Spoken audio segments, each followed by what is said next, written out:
프랑스 주재 중국 대사의 갑툭튀 발언이 유럽 사회를 흔들고 있습니다.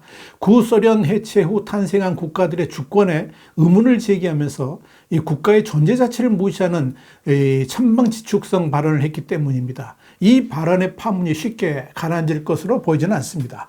와이타임 정세 분석, 오늘 이 갑툭튀 발언의 모든 것을 파헤쳐 드리겠습니다. 지금 시작합니다.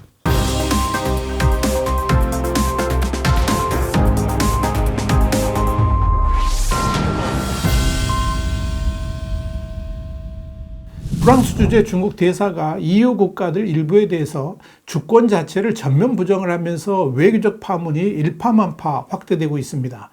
홍콩의 사우스차이나 모닝포스트는 23일 주 프랑스 중국 대사가 구소련 해체 후에 탄생한 국가들의 주권에 의문을 제기해서 발트 3국 그러니까 에스토니아, 라트비아, 리투아니아가 격분했다라고 보도를 했습니다.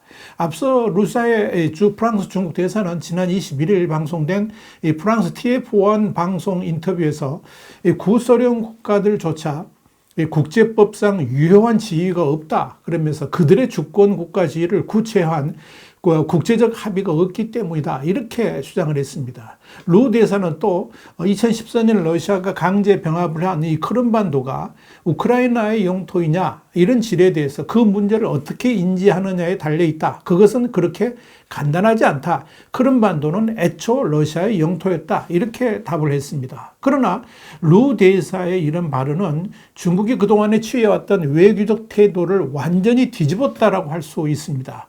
중국은 1994년 12월 이 우크라이나가 중국을 비롯한 주요국의 안전보장을 받는 대가로 세계에서 세 번째로 큰 핵무기를 포기하는 비핵화 협정을 맺었고요.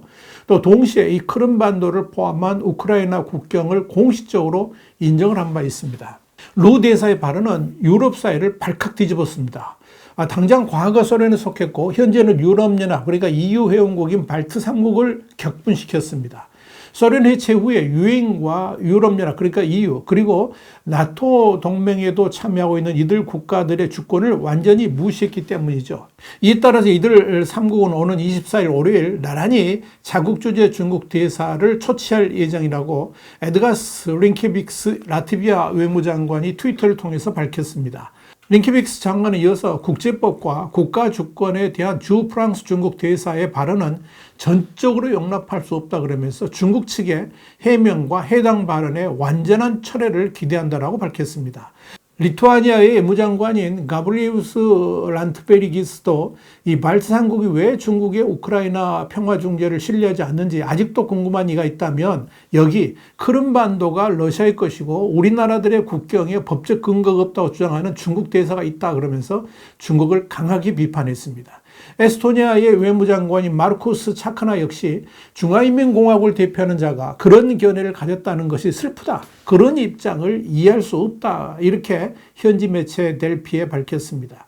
이와 함께 바디모 오멜첸코 주 프랑스 우크라이나 대사도 크림반도가 우크라이나 영토라는 데는 모호성의 여지가 없다 그러면서 누가 크림반도를 소유하느냐 이 테스트 질문은 언제나처럼 흥미로운 사실을 드러낸다. 다음번에는 누가 블라디보스톡을 소유하느냐는 질문으로 확장하는 게 좋겠다. 이렇게 꼬집었습니다. 이 블라디보스톡은 원래 중국 영토였죠. 프랑스 외무부도 루 대사의 발언에 대해서 경악을 금치 못한다 그러면서 이 발언이 중국의 입장을 반영한 것인지에 대해서는 중국이 밝힐 의무가 있지만 그렇지 않기를 바란다. 이렇게 말했다고 월스트리트저널이 보도를 했습니다. 프랑스 외무부 대변인은 이어서 우리는 수십 년간의 억압 끝에 오랫동안 기다려온 독립을 얻은 모든 동맹국 및 관련 파트너들과의 완전한 연대를 강조한다면서 2014년 러시아의 크림반도 합병은 국제법상 불법이라고 강조를 했습니다. 특히 이 루사의 주 프랑스 중국 대사 이 같은 발언이 마침 24일 EU 외교장관 회의를 앞두고 터져 나왔다는 점에서 주목된다고 사우스차이나 모닝포스트는 전하고 있습니다. 당장 유럽사회 전역에 이번 발언의 파문이 곧바로 확산될 수 있기 때문에 그런 겁니다. 사우스차이나 모닝포스트는 루 대사의 발언이 EU 외교장관 회의 분위기를 완전히 뒤집어 놓을 수도 있다라고 진단했습니다. 러시아의 우크라이나 침공을 정지시키기 위해서 중국이 계속 의지할 것인지에 대해서 EU 회원국들의 의견이 분분한 상황에서 마크롱 프랑스 대통령이 주장하는 휴전 협상의 중국 역할론을 과연 믿을 수 있는 것인지에 대한 회의감을 갖게 만들었기 때문에 그렇습니다. 마크롱 대통령은 최근 베이징을 방문해서 시진핑 주석과 회담을 한 후에 우크라이나 전쟁이 종식과 관련해서 중국과 중대한 논의를 진행하고 있다고 밝힌 바 있습니다. 이런 가운데 루 대사의 갑툭튀 발언은 중국의 외교적 신뢰성을 완전히 뒤흔들리게 만들었고, 이런 중국이 과연 제대로 된 휴전 협상을 도출할 수 있을 것인지에 대해서 불신을 확대시켰다라고 보는 게 맞을 겁니다. 이는 동시에 마크롱 대통령에 대한 비판 여론도 커질 것으로 보여서 귀추가 주목됩니다. 마크롱 대통령은 이달 초에 중국 방문해서 경제적 실리만 챙겼을 뿐 중국 대만 정책과 관련해 가지고 EU 집행위원회하고는 다른 목소리를 내서 유럽의 분열을 초래했다, 이런 비판을 받은 바 있습니다. 특히 러시아와 중국의 강경 입장인 동유럽 국가에서 마크롱 대통령의 방중에 대한 비판의 목소리가 컸습니다. 이런 측면에서 루 대사의 발언은 엉뚱하게도 마크롱에게 비난의 화살을 날리는 계기가 될 수도 있을 겁니다. 사실 루 대사는 유럽에서 전형적인 늑대정사 외교관으로서 그동안에 여러 차례 외교적 논란을 일으킨 바 있었는데, 이 마크롱 대통령의 방중 이후에 중국과 프랑스가 친밀한 관계를 유지하는 것에 힘입어 가지고 이번에 과격한 발언을 했을 수도 있기 때문에 그런 거죠. 다시 말씀드려서 마크롱의 친중적 태도가 프랑스 주재 중국 대사인 이 루의 강경 발언을 이끌어냈다 하는 이야기입니다. 여기서 주목할 것은 루 사이에 이 주 프랑스 중국 대사가 왜 하필 발트 3국에 대해서 이런 돌발 발언을 쏟아냈을까 하는 점입니다. 이유는 간단합니다. 중국의 유럽 진출에 있어서 눈엣 가시 같은 존재이기 때문에 그렇습니다.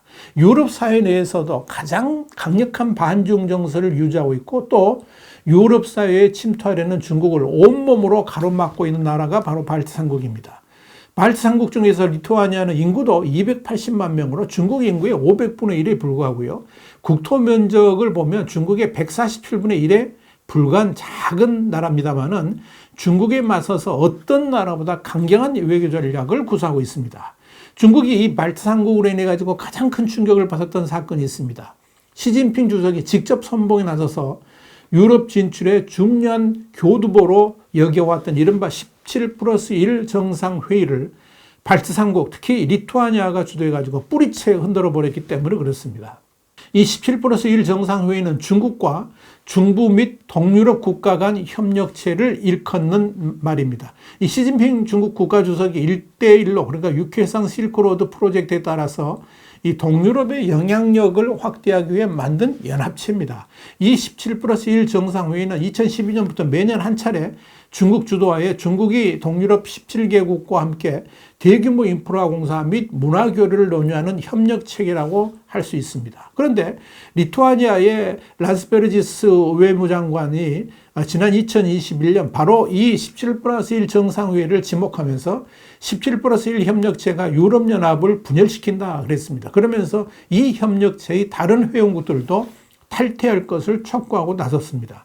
그는 EU 27개국 회원국들이 중국을 상대하는데 단결이 중요하다 그러면서 공동 대응을 해야 된다라고 주장했습니다. 그런데 이 중국과 EU의 갈등이 심화되는 가운데 나온 리투아니아의 조치는 중국에 대한 도발이나 마찬가지였습니다. 중국은 미국의 가전 제재로 인한 피해를 최대한 줄이기 위해서 어떻게든 유럽 국가들과 협력을 확대하려고 애쓰고 있는데, 그 핵심을 리투아니아가 걷어차면서 EU 국가들 모두에게 상당한 영향력을 끼쳤기 때문에 그렇습니다. 여기에다가 리투아니아는 덩치는 작아도 EU, 북대서양조약기구, 그러니까 나토를 말하는 거죠. 그리고 경제협력개발기구 OECD 가입국인데다가 17+1 협의체의 결정에 영향력을 끼칠 수 있는 위치에 있습니다. 그래서 중국 입장에서는 마냥 무시할 수도 없는 겁니다. 그러니 이 리투아니아라는 작은 국가를 콕 찍어서 중국도 강력하게 대응을 하고 있는 겁니다. 리투아니아는 지난 2021년 2월 국가안보를 이유로 중국 보안 검색 장비 업체인 뉴텍, 퉁팡웨이스의 장비를 금지한 데다가 3월에는 대만에 무역 대표부를 설치할 것이라고 밝히면서 이 중국이 핵심 이익으로 간주하는 이슈에서도 중국에 맞섰습니다. 여기에다가 리투아니아 의회는 신장 유구르 지역 주민들에 대한 중국 정부의 탄압을 학살로 규정하는 결의안을 통과시키고 유엔의 신장 수용소 조사, 그리고 EU의 대중관계 재검토를 촉구하면서 중국을 당혹스럽게 만들었습니다. 이렇게 리투아니아가 중국에 강경하게 맞서는 가장 큰 이유는 소련 지배 체제에서 오랫동안 공산당에 시달려온 리투아니아인들의 공산당에 대한 반감 때문인 것으로 보입니다. 서방 언론들의 분석이 그렇습니다. 리투아니아의 이런 대중국 강경 자세는 유럽 사회에서의 반중 태도를 이끌어내는 데 엄청난 역할을 했습니다. 중국과 EU의 투자 협정을 무산시키는 데 영향을 줬고 유럽연합 국가들의 중국에 대한 환상을 무너뜨리는 데도 중요한 역할을 했습니다. 이런 리투아니아가 중국 입장에서는 얼마나 큰 걸림돌이겠습니까? 그러니까 유럽 주재 중국 대사들이 리투아니아를 비롯한 발트 3국을 주시하고 있는 겁니다. 이들은 아마도 이 발트 3국 국가들을 뭉개버리고 싶을 겁니다. 그런 마음이 루사의 주 프랑스 중국 대사의 발언으로 갑툭튀한 거죠. 자, 이렇게 아주 작은 나라인 발트 3국으로부터 외교적 수모를 당하고 있으니 중국의 본심을 그렇게 표현한 것이고 그런 마음을 절제하지 못하면서 천방지축 외교로 또 재발등을 찍고 있는 겁니다. 이런 중국이 참으로 한심스럽다 이렇게 말씀드릴 수 있을 것 같습니다. 화이트타임 정세분석이었습니다. 감사합니다.